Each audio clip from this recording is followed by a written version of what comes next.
Welcome back. It is time for a little game on this very fine Monday, the 14th of May. It's the part of the show reserved for Head2Head, brought to you by Grand Falls Casino and Golf Resort. I ask the questions, our Midco SM personalities argue their answers with a time limit. There are rebuttals allowed, but in the end, the first person to win 3 debates on the day is that day's champion. Of course, we've been keeping track of the standings all season long, and we are having an epic head-to-head single elimination tournament starting next week already, and a winner will be crowned at the end of this month. That's coming up. Anyways, going head-to-head today, some youngins here at Midco SM, but that doesn't mean they don't know what they're doing. These two are great. Marty Mueller up in Grand Forks, and here in Sioux Falls, Elena Lanson. We did a coin flip. Marty won. He has elected to go first. Are you guys ready? Yep, let's do it. All right, question number 1. Are you surprised the Washington Capitals were able to take both games against the Lightning on the road in the Eastern Conference Finals, Marty? Yeah, I'm definitely surprised. The Tampa Bay Lightning were one of the best teams in the NHL, certainly one of the best teams in the East all year long. So for the Capitals to go into a hostile environment like that and win, that's pretty impressive. Andrei Vasilevsky has been atrocious, I think is the right word to describe him in this series. He's given up 10 goals in 2 games. He gave up 12 against the Boston Bruins in 5 games. He's been just terrible for a Vezina finalist, and the rest of the team hasn't looked good around him either. They've been playing scared, playing tight. The Capitals have been much, much better. All right, Elena.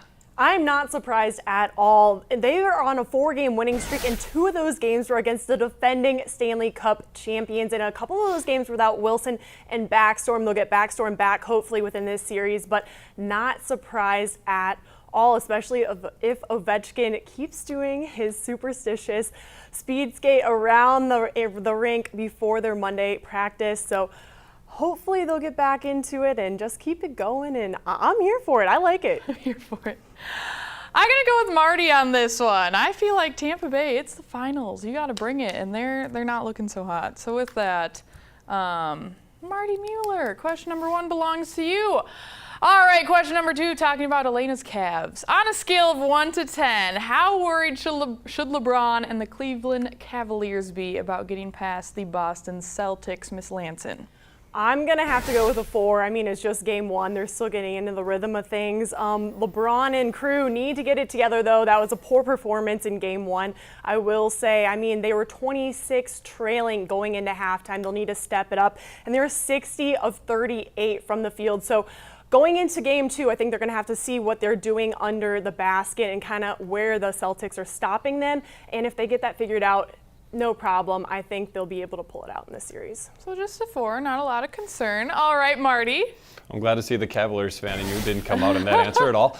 No, they should be at a 7. Come on. These Celtics are a scrappy team. They're great on defense, and they're giving the Cavs fits. LeBron is not getting any help really whatsoever, and they missed 14 threes in game 1 before 1 fell. Obviously, that's not exemplary of their whole body of work. They're a much better shooting team than that. But if you let that happen too many times, this series is over and you're out. So I think they should be at a 7. This Celtics team is pretty darn good, and they're going to give them a run for their money. Okay, the Celtics are great, but it's only game 1. Only game 1. I got to go with Elena on that one. All right, I'll tie it up at 1-1.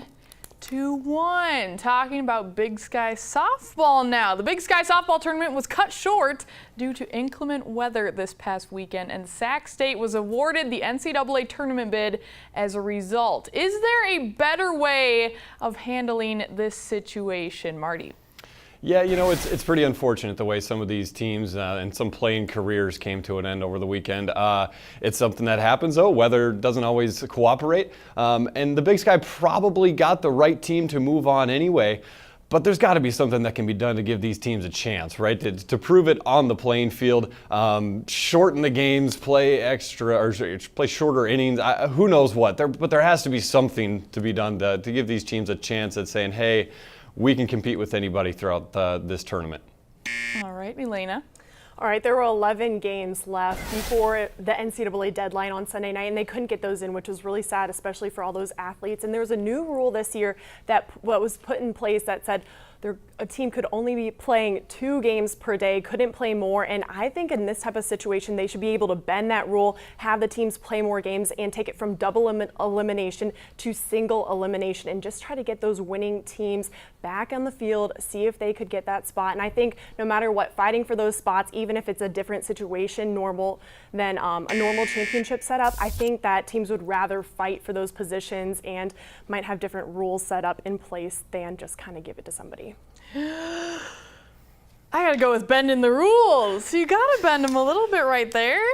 I think the athletes would want to play. You know, they work hard all season. You got to put them in. Yeah, and I know with all the weather cancellations we've had, even in the Dakotas, but I feel like there should have been a contingency plan of involving playing, whatever. Okay, so Elena is up 2-1. Question number 4 for Joey Beltram right here. The Supreme Court voted to legalize sports betting across the country. What impact could this have on sports at the NCAA level? Marty? Is it my turn? Actually, no, it's Elena, sorry. I definitely think that it could affect the integrity of sports, especially at the Power 5 level. I mean, there's so many instances where athletes are being paid to play or being paid to commit in a certain school or a certain environment, kind of get the coaches. Hopefully they don't know what's going on. But I think that the NCAA will be able to put rules in place to kind of counteract all the, hey, come over here for this school, we'll pay you, but just to kind of, make their bets worth it. But at the end of the day, I think that trial period will take a couple of years, and I don't know if the NCAA could get it figured out before it could cause problems for those NCAA athletes and the betting for that. All right, Marty. Yeah, well, I'm going to actually go worst case scenario on this for the NCAA, and that this starts to undermine players, this starts to undermine the integrity of the game. With that much money flowing around, and there's going to be a lot, there already is, you can start getting players paid under the table to fix games. We've seen it in the past when things weren't legal, and now that they are, I think it's only going to increase the odds that it happens. Then you start to get players that are getting paid, and their well-being could be taken advantage of. I think that's absolutely worst case scenario, but it's something that's happened in the past and could definitely happen again. Oh man. I gotta go with Marty on this one. The worst case scenario. I feel like when you're dealing with 18 to 22-year-olds, we're all young and dumb, and I still am. And then you involve money, and it just is not gonna go very well. Even though if someone ever paid me to throw a game, I'd be like, I'm already gonna throw it without the money. Like I'm gonna mess up anyways. So anyways, all tied up 2-2. Question number 5. Who will be the biggest playmaker for the NBA's Western Conference Finals? Marty. Yeah, I'm going to have to go with one of the best playmakers in the NBA, regardless of Western Conference Finals or not, and that's Draymond Green. He's a phenomenal distributor. He's always looking to pass.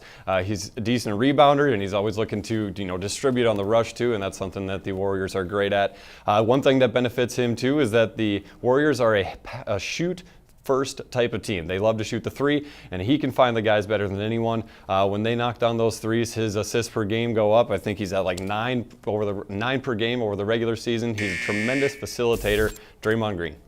All right, Elena. James Harden, hands down. He's the league leading in scoring average, and he's a playmaker by himself. And the Warriors were down with Steph, but they were still able to get it done. And without James Harden, the Rockets will not be able to get it done. I mean, he makes sure their offense is working the way it is. He has pressure when he needs it, but he's also able to create his own shots. He is that guy. You give him the ball, he's going to make a play. James Harden, hands down.